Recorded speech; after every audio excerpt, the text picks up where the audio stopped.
Hai, welcome people. Hari ini di program Values and Mistakes sudah ada Gisel, ya, maminya Gempi. Hai, kayaknya temanya sengaja banget ya, kayak harus banget Values and Mistakes terus Gisel isinya.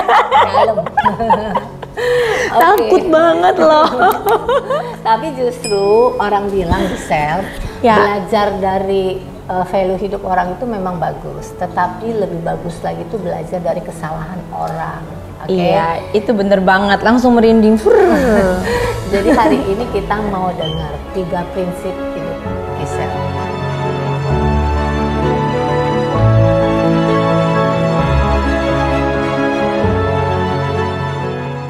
Tiga prinsip hidup yang setelah di seiring perjalanan hidup Gisel ya, yang aku udah lewatin.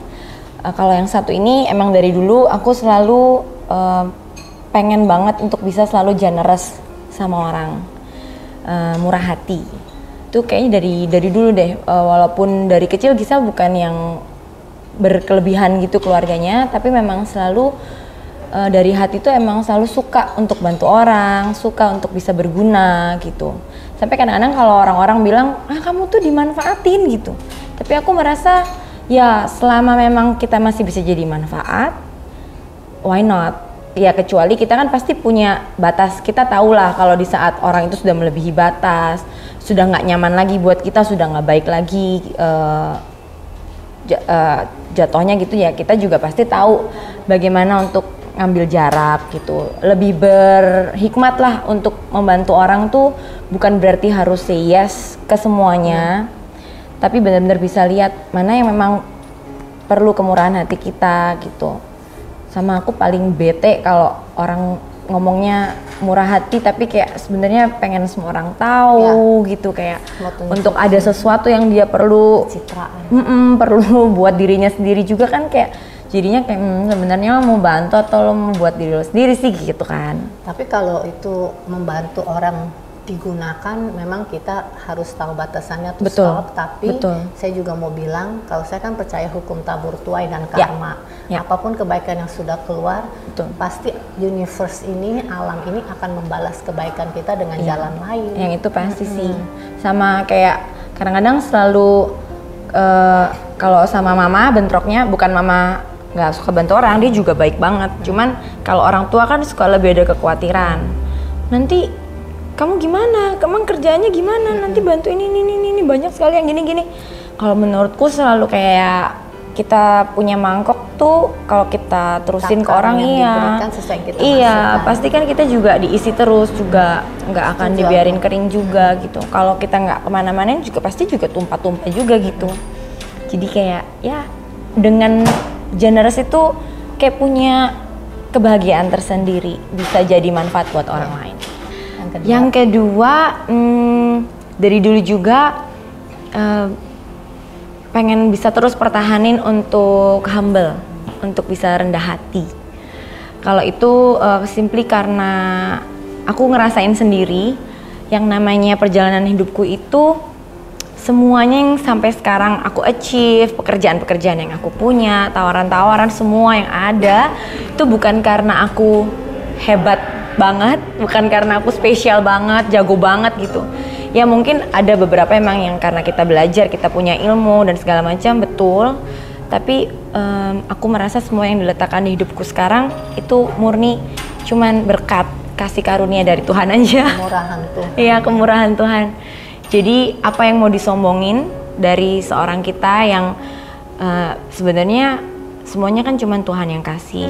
Kita kan manusia gitu yang salah masih banyak lah ya gitu. Banyak loh public figure yang selalu ngomong semua dari Tuhan, tapi kenyataannya mereka cuma hanya ngomong di depan kamera. Tapi I can see Gisel ini memang orangnya humble dan ramah mas setiap orang. Karena mau disombonginnya apa gitu kan, kayak sekarang followers misalnya banyak tuh di Instagram. Kadang-kadang yang aku sering perhatiin dari teman-teman yang sekarang, kalau ada yang minta tolong, mereka kayaknya berat sekali gitu, selalu ngomonginnya ngedumel di belakang. Lo kan ngerti sih, emang mungkin rate itu cara kita sekarang cari rezeki salah satunya ya dari endorsement dan lain-lain. Kalau aku don't mind banget untuk support teman, keluarga gitu. Kadang-kadang siapa aja yang emang mungkin kenal atau apa yang memang selama aku masih bisa support. Itu bener loh gitu. Pemirsa, sebabnya dulu anakku waktu pandemi jual keripik pisang Cikobel tuh masih bisa ya? marketingin. Tapi itu juga uangnya buat sosial, bantu guru. Iya, bener-bener aku ingat. Tapi memang bisa gitu, soalnya ya ada yang memang perlu kita kerjakan secara profesional. Ya kalau memang kita bisa bantu, misalnya usahanya kecil juga apa, apalagi yang kayak emang buat sosial gitu ya, kita mah support aja. Mau ngomongin rate ya lah, emang itu followers emang karena aku jago banget, happening banget, emang kenapa gitu ya, emang udah diberikan aja buat aku, buat kita ya sudah selayaknya juga ya, kita ya udah gitu ya, termasuk generous juga ya, humble juga lah, untuk karena kadang-kadang orang nggak mau kan gitu. Sama ya kalau ke orang-orang ada yang misalnya, kalau contoh terkecil foto gitu, udah lagi capek, udah lagi lapar mau makan, Mbak Gisa mau foto dulu, ya udah deh yuk. Tapi enggak loh, pemirsa juga mesti ngerti kadang kasih space sama public figure ya, karena mereka punya privacy time. Oh kalau di Amerika, tanya ada anak saya nih, ada anak saya di sini, mau ya? Dia ketemu di Disneyland, ketemu siapa sih? Ada pemain Vampire Diaries. Iya, minta foto, I'm sorry, saya lagi time dengan anak saya yang main ke terus terang gitu. Iya, aku juga. Tapi aku untuk belajar gitu, aku agak gimana? Iya nggak bisa. Nanti langsung dibilang sombong gitu kan. Sedangkan ya udahlah gitu. Jadi ya udahlah gitu. Kalau di sana di Amerika malah kita yang minta, kita langsung merasa nggak enak. Iya, sungkan kan. Ya, waktu family time. Kalau kita ya udah. Kalau aku sekarang mikirnya gini aja. Kalau masih ada yang mau foto sama aku aja udah syukur. Kalau nggak ada yang mau foto, repot jadi artis. Daripada aku diginin ibu-ibu ya kan, foto deh bu, yuk. Gitu. Itu positive thinking terus ya. Iya, kita kan cuman gimana perspektif kita mikir aja kan. Kalau kita mikirnya pilihnya yang dari nggak enak, ya pasti jadi nggak enak. Kita tinggal switch saja. Yang ketiga,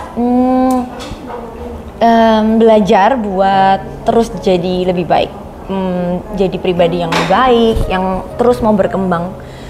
Karena emang hidup ini kayaknya nggak luput dari yang namanya kesalahan, perjalanan, yang akhirnya metik pelajaran yang kita bisa jadi taruh gitu di sisi yang baru. Kamu mau jadi lebih baik, sekarang kamu memperkuat kehidupan rohani kamu, jadi orang lebih baik.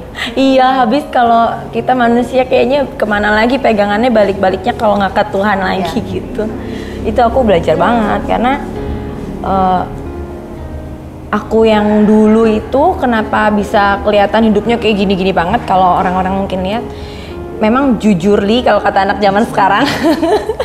Emang dulu aku tuh sekelewat aja, kayak masalah spiritual dan lain-lain itu cuman sekelewat aja, nggak bener-bener pernah didalami dan dipakai gitu. Banyak semua pakai kekuatan sendiri, pikiran sendiri, pikiran sendiri, semua keputusan ambil sendiri, merasa semuanya bisa diatur sendiri gitu.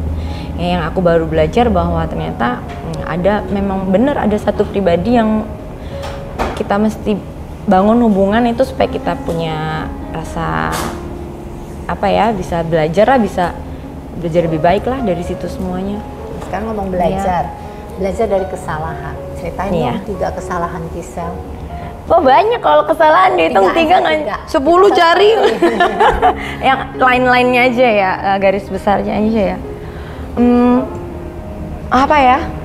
Kalau yang paling bold, dulu aku lumayan self-centered, ego. Tapi itu juga karena mungkin kayak, kalau bukan pembelaan diri, ini cuma cerita backgroundnya. Karena aku tuh dari kecil kerja, dari seusia lebih kecil dari GMP, Gisel itu kerja, dan platformnya bukan yang gede kayak di TV gini, di ulang tahun anak-anak, nyanyi sama badut. Iya, jadi aku dari kecil tuh udah semua tuh aku buat mama, buat keluarga gitu. Itu mau sendiri atau mama yang suruh nyanyi? Mama.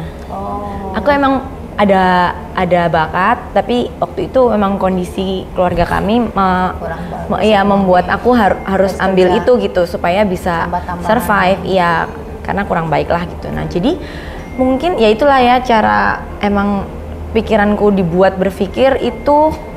Aku kan udah kerja dari kecil, jadi saat pas udah gede aku menghadapi satu tantangan waktu itu, especially dalam rumah tangga, kayak lingkungannya juga mensupport untuk berpikir aku I deserve to be happy. Jadi yang naik tuh egonya gitu. Jadi di antara semuanya aku memilih jalan keluar, yang aku pikir jalan keluar untuk bisa happy, ego kan jatuhnya. Ternyata Padahal yang keluar yang kamu ambil itu ternyata kamu merasa yang salah. setelah dilewatin juga nggak lebih baik, dan ternyata emang kita bukan dilahirin jadi orang jahat ya, jadi rasanya ada perasaan bersalah yang besar. Ternyata untuk punya ego yang aku menangin itu, tapi banyak hati yang disakitin, ada yang dikorbankan gitu, salah satunya misalnya anak, keluarga gitu kan, perasaan-perasaan yang seperti itu yang ternyata aku baru belajar bahwa memang kita deserve to be happy, tapi it have to be right juga, bukan hanya baik buat kita tapi benar nggak gitu. Karena gimana pun kebahagiaan kita itu bukan dari diri sendiri doang, tapi juga dari orang-orang yang kita sayang kan. Kebahagiaan mereka juga penting gitu, bukan tentang diri kita sendiri tok. Karena kayaknya kita emang diciptakan kan untuk bisa saling mengasihi manusia juga, bukan diri sendiri doang gitu tugasnya. Gitu. Yang kedua apa ya, susah dibilangin, agak ngeyel. Kadang-kadang kayak mesti kepentok sendiri dulu baru tahu gitu. Emang kadang-kadang kan ada yang bisa tahu ini nggak baik, yang nggak berani nyemplung.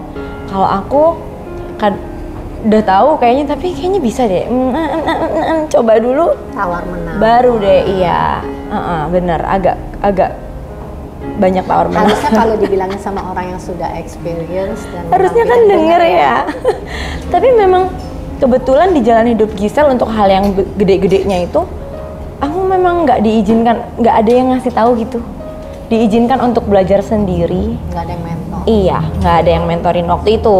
Kalau sekarang for the past 3 years, beruntungnya aku ada yang ajarin. Good Friends Community. Ya, di Good Friends, di Komsel Gereja, di Date JPCC. Ada yang bisa jelasin dan aku mau denger. Kalau saat itu kebetulan memang nggak ada yang proper. Ada pun kayaknya emang nggak mau denger. Jadi emang jatuh sendiri dulu sampai kepala berdarah dulu, kepentok baru belajar. Tapi baiknya adalah aku diizinkan. Ya ini pikiranku positif biar aku bisa punya semangat hidup terus ya.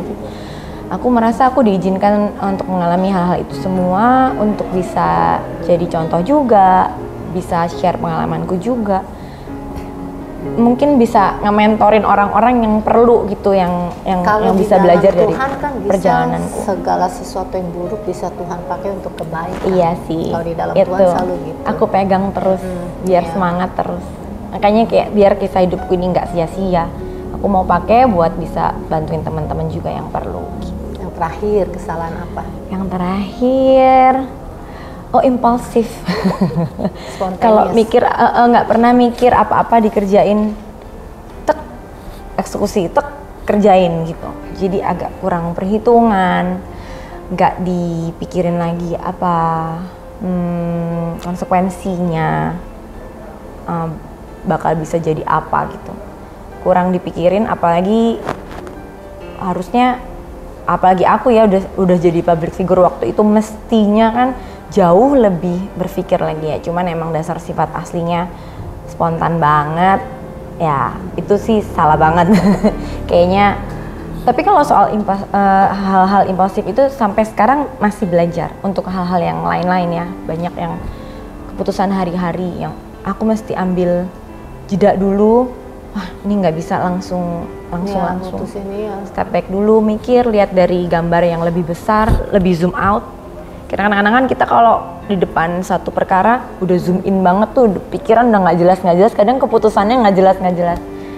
Itu belajar banget even sampai detik ini untuk step back dulu, mikir dulu, lihat dulu, tenang dulu, berdoa dulu, baru kita ambil jalan yang mana gitu sih.